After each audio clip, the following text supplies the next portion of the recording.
মাস ধরে ট্রেনিং করেছি, এখন আমাদের কোনো নিয়ম নেই। আর ওবিসি কেসে বাহানা হচ্ছে, তাই আমরা এখানে এসেছি, তাই না? বসে আছি আর কতদিন, আর কতদিন, 11 মাস বসে আছি, আর কতদিন, আর কতদিন। আচ্ছা, বলছি আপনারা এখানে কিসের দাবিতে এখানে এসছেন? এত এত বৃষ্টির মধ্যে, চারিদিকে এত জল, আপনারা এত বৃষ্টির মধ্যে এখানে এসেছেন স্বাস্থ্য ভবনে, কেন আপনারা এখানে? আপনাদের কিসের দাবি এত? আমরা 2022-24-এর এএনএমআর পাস আউট ব্যাচ, আমরা বিগত 11 মাস ধরে ট্রেনিং শেষ করে বসে আছি। আমাদের কোনো চাকরির কোনো খবর নেই। যেখানে জিএনএম, বিএসসি সব ভ্যাকান্সি বার হচ্ছে, সমস্ত জায়গায় রিক্রুটমেন্ট শুরু হচ্ছে। এমনকি এএনএম যারা 2025-27-এর ব্যাচের জন্য ফর্ম ফিল আপ শুরু হয়েছে, তবুও আমাদের চাকরি হচ্ছে না। স্বাস্থ্যকেন্দ্রগুলো ফাঁকা, একটা এএনএমকে দিয়ে 2 বা 3টে করে সাবসেন্টার চালানো হচ্ছে, তবুও আমাদের নিয়োগ নেই। ওরা মরছে কাজের চাপে, আর আমরা এখানে বেকারত্বের চাপে মরে যাচ্ছি। গ্রামের স্বাস্থ্য পরিষেবা এত অনুন্নত, গ্রামের মানুষের স্বাস্থ্য পরিষেবা পাচ্ছে না।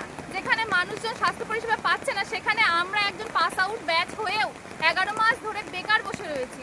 আর সেখানে আমাদের বাড়ির আশেপাশের লোকজন ভ্যাকসিন দিতে পারছে না। শুধুমাত্র একজন এএনএম বা হেলথ অ্যাসিস্ট্যান্ট ফিমেল, তিনি এতজনকে কভার করতে পারছে না। একজন হেলথ অ্যাসিস্ট্যান্ট ফিমেলের যেখানে 5000 পপুলেশনে কাজ করার কথা, সেখানে 20,000 30,000 পপুলেশনে তারা কাজ করছে। তারা কাজের প্রেশারে মানসিকভাবে বিপর্যস্ত হয়ে পড়ছে।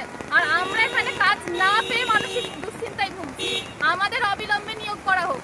হেলথ অ্যাসিস্ট্যান্ট ফিমেল পদে অবিলম্বে নিয়োগ চাই, নিয়োগ চাই, নিয়োগ চাই, নিয়োগ চাই। হেলথ অ্যাসিস্ট্যান্ট পদে, ফিমেল পদে অবিলম্বে নিয়োগ চাই, নিয়োগ চাই, নিয়োগ চাই, নিয়োগ চাই। হেলথ অ্যাসিস্ট্যান্ট ফিমেল পদে অবিলম্বে নিয়োগ চাই, নিয়োগ চাই, নিয়োগ চাই, নিয়োগ চাই। হেলথ অ্যাসিস্ট্যান্ট ফিমেল পদে অবিলম্বে নিয়োগ চাই, নিয়োগ চাই, নিয়োগ চাই, নিয়োগ চাই। হেলথ অ্যাসিস্ট্যান্ট পদে ফিমেল পদে অবিলম্বে নিয়োগ চাই, নিয়োগ চাই, নিয়োগ চাই, নিয়োগ চাই। ওবিসি কেসের বাহানা বন্ধ করুন, বন্ধ করুন, বন্ধ করুন, বন্ধ করুন। ওবিসি কেসের বাহানা বন্ধ করুন, বন্ধ করুন, বন্ধ করুন, বন্ধ করুন। ওবিসি কেসের বাহানা বন্ধ করুন, বন্ধ করুন, বন্ধ করুন, বন্ধ করুন। আপনারা এখানে কি সমস্যা নিয়ে দাঁড়িয়ে আছেন? আমাদের 22-24 পাস আউট ব্যাচ এএনএমআর, আমরা প্রায় 11 মাস ধরে বসে আছি, কিন্তু আমাদের কোনো নিয়োগ হচ্ছে না। আমরা অতি সত্বর আমাদের নিয়োগ চাই। আপনাদের কি দাবি? আমরা কতদিন এভাবে বসে থাকবো? আমাদের নিয়োগ দিন তাড়াতাড়ি। জনের বেশি অ্যালাউ করেননি, ফলে আমরা অনেক রিকোয়েস্ট করেছিলাম, আর একজন অন্তত, কারণ পশ্চিমবঙ্গের বিভিন্ন জেলা থেকে এসছে, রাত থেকে এসছে, এই দুর্যোগ কিছুতেই উনি সে কথা শোনেননি।